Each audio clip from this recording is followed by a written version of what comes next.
and she had own boat, and a ukulele, and a sweatshirt, and an inexhaustible supply of optimism, and the ability to inhabit animals and animate objects, all of which helped the girl fight off her enemies.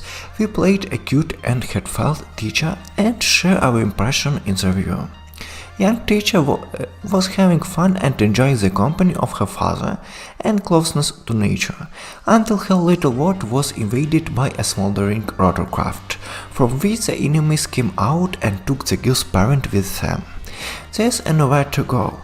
The heroine had to grow up and go in search of a native man, and at the same time to get acquainted with the inhabitants of the wonderful archipelago, to take part in a lot of funny tests, and also to master the ability to command object and living creature.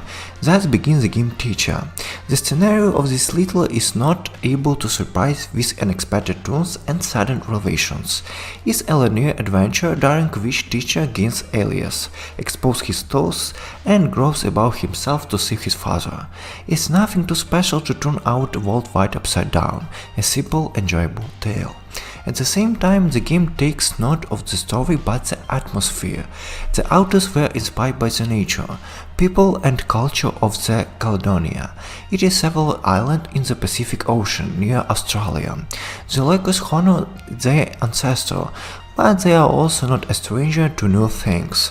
So the world of Tchia is a kind of mixture of primitive and modern, and even with a touch of fantasy. There is a room for a big city, and for tiny huts, and even for places where no man has ever set foot, and the people here are too much. Most of them are open, sincere and positive, and almost everyone likes to sing and dance.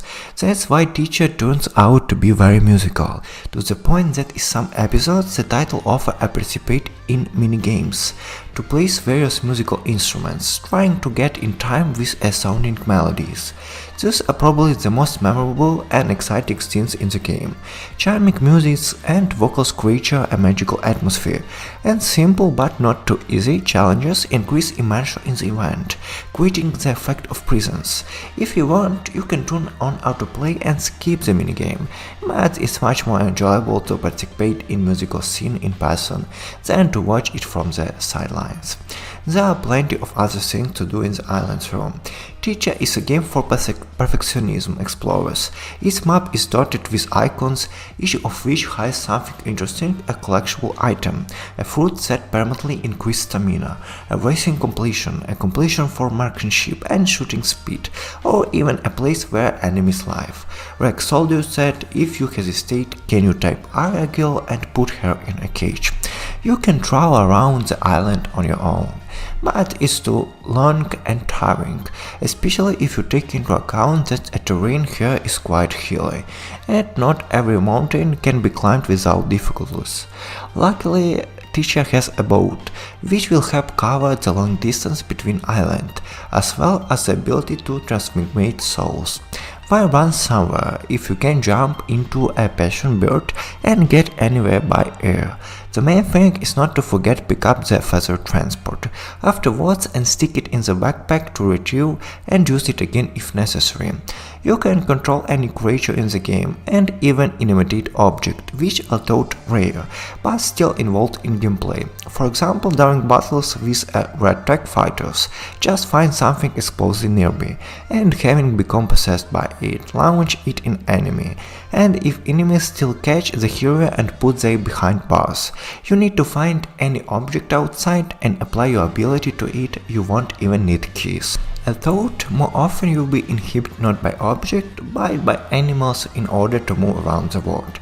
Alas, many missions in Tchia are of the fetch and kill type, so we'll have to run around a lot to satisfy the desires of quest drivers. It's tiring, and the navigation problems cause inconvenience. The minimap is too big, the compass is too uninformative, and the guild position on the maps is marked only roti, which is confusing. Some of the objectives in the games are very vague. The eldest needs a chicken egg, look whatever you want. Based on logic, you should find a settlement, find a kitchen, pan it, but there's a problem, there's no egg here. It is necessary to show integrally and quest that if you get into the chicken, then by pressing a button you can lay an egg. Then it will be left only to pick up and take to the address. Not the most obvious solution, but when you come to yourself, you feel delight. Tchia can be passed, strictly following the storyline and not being distracted by other activities. They are optional, so they bring various bonuses like cosmetic items, new tunes and passive boosts, but in general the game doesn't challenge you in any serious way. So you don't need to grind for the sake of pumping. You can even skip story episode if you find any of them boring. On the other hand, you want to spend more time in the game, not for the sake of the story, but simply because it's so bright, sunny and carefree. At some point in the passage, you will catch yourself thinking that you don't even remember what the recent cutscene was about, but you have been sailing for half an hour, admiring the beautiful scenery. That was Tchia all about. You can come here for a while, do not perform any task, and still charge your positive emotions. And that's exactly what you expect from such a game. Thank you.